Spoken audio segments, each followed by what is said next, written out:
It was a big year for Democrats in a year that some say was tailor-made for Republicans because of Governor Malloy's lack of popularity. With us today is Steve Jewett. He is a partner in Jewett McDowell Jewett Communications, and of course the McDowell is our old friend Doobie McDowell, and you of course were a close advisor to Governor-elect Lamont as well. So Steve, good to see you here in the program. Thank you for having me. Was there a point during this campaign at all that you thought Ned Lamont might lose? Well, we started with the premise that, you know, way back in January where we took a look at this, we had major headwinds going into this. We did a poll back in January to kind of look at what that path may be before we even got into the race. And in that poll, which a lot of people don't know, is that we actually started down in this race. Okay. So we were never going to take anything for granted in this race. We knew this was going to be a grind the whole way through. And that didn't change throughout. So, you know, we kind of went with the premise that we always knew that this thing was going to be tight. It was going to be within the margin. And as it played out right all the way through, we never saw, even though the outside polls, we had some nice polls that came out in August. Q poll had us up 10, 14 points. All our internal numbers always had us within the margin. So we knew this was always going to be a tough race. On last week's Face the State, we talked about one of the big surprises of 2018, and to me, one of the big surprises was Ned Lamont. You know, in January, he wasn't a candidate, and he came in kind of late, some would say, ended up winning. When did he make that final decision that he wanted to run? Right before Christmas time, we had a small group of people that were meeting and kind of talking through the motions and what that path would look like. And you know, obviously we knew that, you know, there were going to be challenges with Malloy. They were going to tie us to Malloy. But when we looked at the other Democrats in the field, we knew Ned was the only candidate that was going to be able to do it. He had run against Malloy. He could make the case that he had run against Malloy, and he was a businessman and an outsider. And we felt like that was the only type of candidate that was going to be able to beat a Republican this year in such a hard year. You know, it was right around Christmas time. We were talking serious about it, and then right as the new year broke, we came back in. We met as a group again and said we're going for this. And you know, the other big factor was we really had to decide what the performance was going to be like for Democratic turnout, and was it going to keep up? So what we saw was in Virginia in the race for governor the year before, extremely high turnout. We also saw it back here in Greenwich, Connecticut, in the selectmen's race here. The Democrats almost took over in Greenwich, which was unheard of. And so we looked at those two examples as what we thought were the best two symbols of probably what we were going to expect as far as Democratic performance here in Connecticut. And as you know, it came true.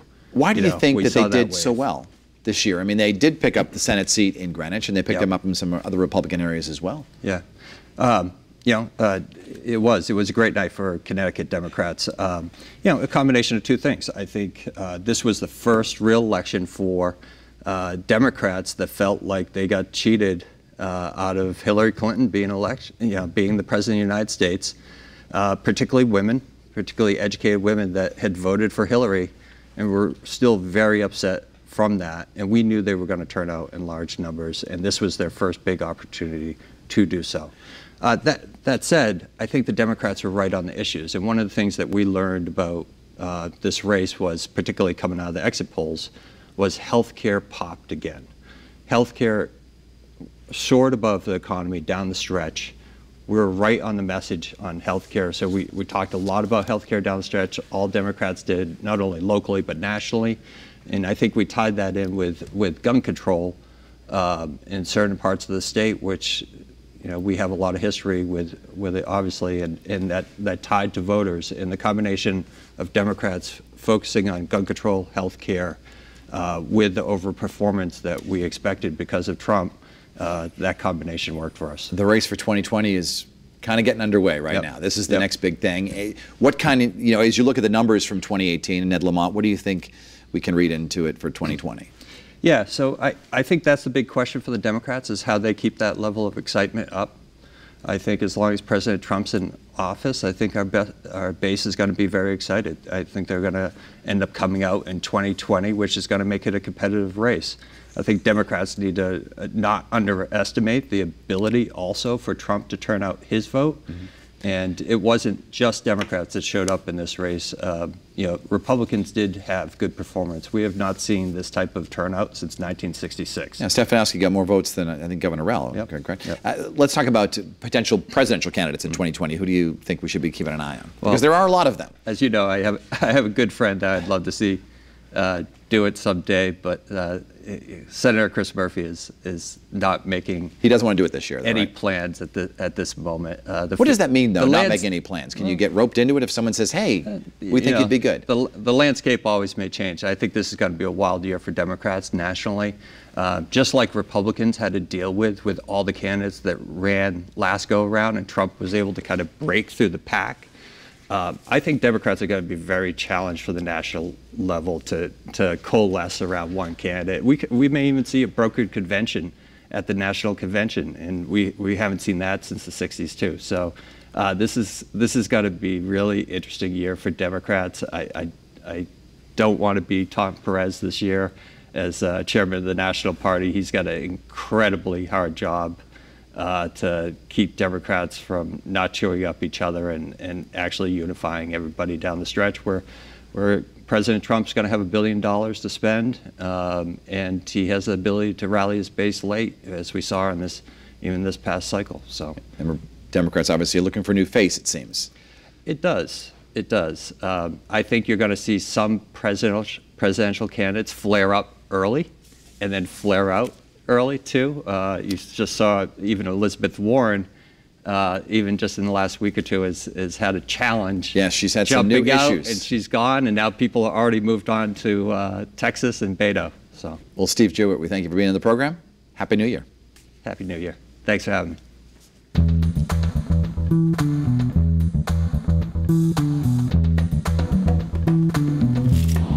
So Governor Malloy leaves office in 10 days. I've interviewed him many times over the years, and we invited him on Face the State several times this year, but he declined each and every one of our invitations. But here's a look back at our first interview with Governor Malloy as governor in 2011. First time as governor, last time you were here as governor-elect. Did you expect that this week would be as tough as it has been? Sure. I mean, listen, you get elected and you're looking at a $3.5 billion deficit, and important decisions that should have been made over the last 3 years weren't made, and we're not compliant with generally accepted accounting principles. You understand that it's an absolute mess, and really I've spent a lot of time preparing for this moment to begin the process of changing Connecticut so it's a job-producing state again as opposed to a